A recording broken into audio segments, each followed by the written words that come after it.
بسم اللہ الرحمن الرحیم۔ دعا دراصل ایک عبادت ہی تو ہے جس میں انسان اپنے رب سے اپنی مجبوریاں، اپنی پریشانیاں، اپنی تکالیف کا اظہار کرتا ہے۔ یہ وہ طریقہ ہے جس سے انسان اپنے رب کے مزید قریب ہو جاتا ہے۔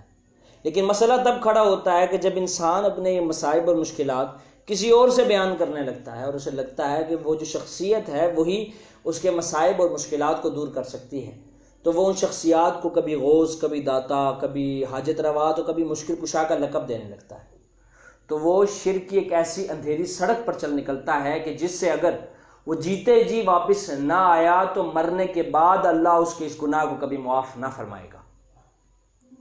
یہ وہ گناہ ہے جو اس کی تمام محنتوں کو، تمام کوششوں کو، تمام عبادتوں کو، تمام ریاضتوں کو، تمام مجاہدوں کو ضائع کر کے رکھ دے گا۔ قرآن مجید فرقان حمید میں اللہ سبحانہ وتعالیٰ فرماتے ہیں، یہ اللہ کی ہدایت ہے جس کے ساتھ وہ اپنے بندوں میں سے جس کی چاہتا ہے رہنمائی کرتا ہے، لیکن اگر کہیں ان لوگوں نے شرک کیا ہوتا تو ان کا سب کیا کرایا غارت کر دیا جاتا۔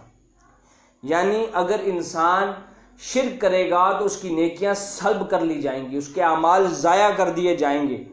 یعنی اس سے ہمیں معلوم ہوتا ہے کہ اس گناہ کی کتنی شدت ہے۔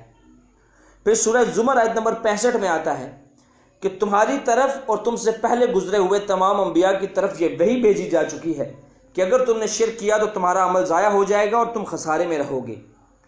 یعنی شرک کرتے ہوئے کوئی عمل بھی عمل صالح نہیں ہوتا۔ آپ جتنے بھی نیک عمل کرتے رہیں، چاہے کتنی ہی عبادتیں اور ریاضتیں کرتے رہیں، اگر آپ اللہ کے ساتھ کسی کو شریک ٹھہراتے ہیں تو اس کا آپ کو کوئی اجر نہیں ملے گا، آپ کسی اجر کے مستحق نہ ہوں گے، بلکہ آپ نقصان اٹھانے والوں میں سے ہوں گے۔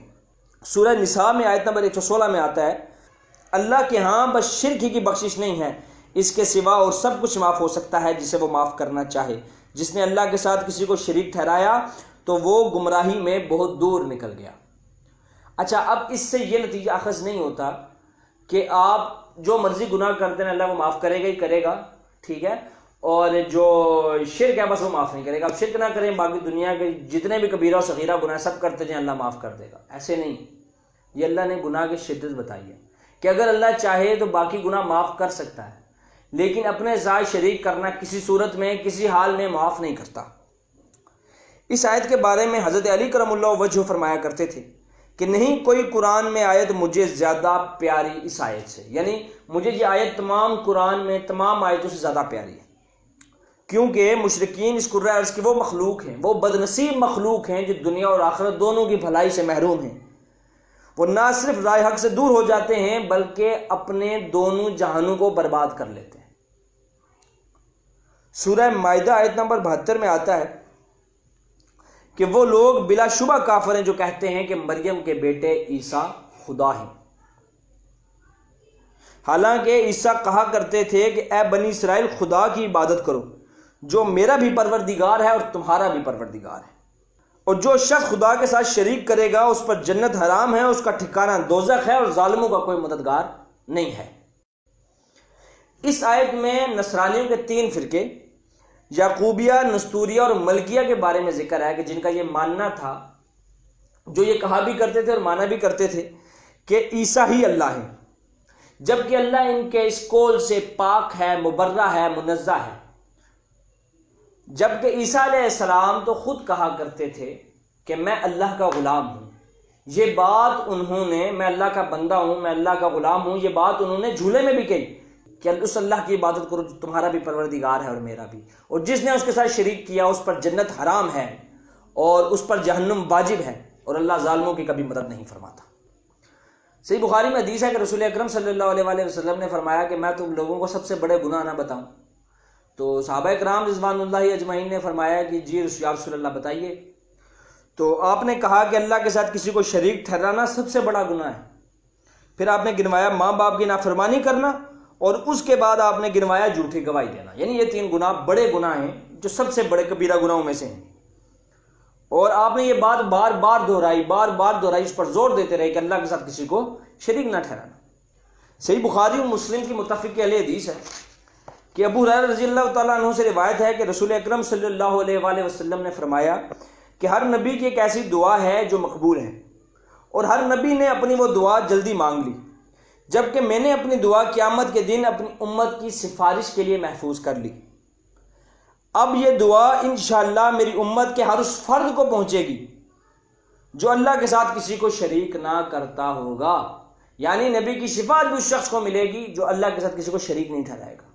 نہ مشرک کی بخشش اللہ کرتا ہے اور نہ مشرک کی شفاعت نبی اکرم صلی اللہ علیہ وسلم کریں گے۔ ابو درداء رضی اللہ تعالیٰ عنہ روایت کرتے ہیں کہ میرے خلیل نبی اکرم نے مجھے وصیت کی کہ تم اللہ کے ساتھ کسی کو شریک مت کرنا، اگرچہ تمہارے ٹکڑے ٹکڑے کر دیے جائیں یا تمہیں جلا دیا جائے۔ اللہ کے ساتھ کسی کو شریک نہ کرنا، چاہے تمہیں آگ لگا دی جائے، تمہارے ٹکڑے ٹکڑے کر دیے جائیں، تم پر کتنے ہی مظالم کیوں نہ ڈھائے جائیں، دیکھو اللہ کے ساتھ کسی کو شریک مت ٹھہرانا۔ کتنا سخت معاملہ ہے، یہ آسان بات نہیں ہے۔ تو اب چلتے ہیں اپنے موضوع کی طرف۔ قرآن مجید فرقان حمید میں اللہ سبحانہ وتعالیٰ فرماتے ہیں، اور اے پیغمبر جب تم سے میرے بندے میرے بارے میں دریافت کریں تو کہہ دو میں تو تمہارے پاس ہوں، اور جب کوئی پکارنے والا مجھے پکارتا ہے تو میں اس کی دعا قبول کرتا ہوں۔ تو ان کو چاہیے کہ میرے حکموں کو مانیں اور مجھ پر ایمان لائیں تاکہ نیک راستہ پائیں، صحیح راستہ پائیں، ہدایت پا سکیں۔ یعنی یہ کہ اللہ کہہ رہا ہے مجھ سے مانگو، میں تمہارے اتنے قریب ہوں کہ جب بھی کوئی شخص مجھے پکارتا ہے میں اس کی پکار سنتا ہوں، پکارنے والے کی، مجھے کسی سیڑھی کی ضرورت نہیں ہے۔ تم ڈائریکٹ مجھ سے مانگتے ہو، میں ڈائریکٹ تمہیں سنتا ہوں، اور جو شخص مجھ سے ڈائریکٹلی مانگتا ہے میں اس کو ڈائریکٹلی عطا بھی کرتا ہوں۔ سورہ مومن جس کو غافر بھی کہتے ہیں، اس کی آیت نمبر 60 ہے کہ تمہارا رب کہتا ہے مجھے پکارو میں تمہاری دعائیں قبول کروں گا، اور جو لوگ گھمنڈ میں آ کر میری عبادت سے منہ موڑتے ہیں ضرور وہ ذلیل اور خوار ہو کر جہنم میں داخل ہوں گے۔ اس آیت کی تفسیر میں سنن ترمذی میں حدیث ہے کہ نبی اکرم صلی اللہ علیہ وسلم نے فرمایا دعا ہی عبادت ہے۔ اچھا، یہ وہ حدیث ہے جس سے ہم نے آج کے اپنے موضوع کا نام رکھا ہے کہ دعا ہی عبادت ہے، کہ نبی اکرم نے فرمایا دعا ہی عبادت ہے۔ پھر آپ نے سورہ مومن کی آیت نمبر 60 پڑھی۔ اب وہ کیا ہے جو میں بھی پڑھ چکا ہوں کہ تمہارا رب کہتا ہے مجھے پکارو میں تمہاری دعائیں قبول کروں گا۔ اس آیت کو مکمل پڑھا اور کہا دیکھو دعا ہی عبادت ہے، کہ دعا مانگنا بھی عبادت ہے۔ کسی بندے سے، کسی درخت سے، کسی بت سے، کسی قبر سے، کسی مزار سے، کسی مزار والے سے دعا مانگنا شرک ہے۔ کیوں؟ کیونکہ دعا عبادت ہے اور عبادت اللہ کے ساتھ خاص ہے۔ اللہ کے ساتھ کسی اور کی عبادت نہیں کی جا سکتی۔ اللہ کے ساتھ اب کسی کی بھی عبادت کریں گے وہ شرک ہوگا، چاہے آپ کی نیت کوئی بھی ہو۔ سنن ترمذی کے اندر حدیث ہے کہ عبداللہ ابن عباس رضی اللہ تعالیٰ عنہ بیان کرتے ہیں کہ میں ایک دن رسول اکرم صلی اللہ علیہ وسلم کے ساتھ سواری پر پیچھے تھا، تو آپ نے فرمایا اے لڑکے بے شک میں تمہیں چند اہم باتیں بتلاتا ہوں، تم اللہ کے احکام کی حفاظت کرو وہ تمہاری حفاظت فرمائے گا۔ تو اللہ کے حقوق کا خیال رکھو تو تم اسے اپنے سامنے پاؤ گے، اور جب تم کوئی چیز مانگو تو صرف اللہ سے مانگو، جب تم مدد طلب کرو تو صرف اللہ سے طلب کرو، اور یہ بات جان لو کہ اگر ساری امت بھی جمع ہو کر تمہیں کچھ نفع دینا چاہے تو وہ تمہیں اس سے زیادہ نفع نہیں دے سکتی جو تمہارے رب نے تمہارے لیے لکھ چھوڑا ہے، اور اگر وہ تمہیں کچھ نقصان پہنچانے کے لیے جمع ہو جائیں تو اس سے زیادہ نقصان نہیں پہنچا سکتی جو اللہ نے تمہارے لیے لکھ دیا۔ یعنی مدد مانگو تو اللہ سے مانگو، مدد چاہو تو اللہ سے چاہو، استعانت چاہو تو اللہ سے چاہو، اور کسی سے استعانت کسی صورت میں بھی جائز نہیں ہے۔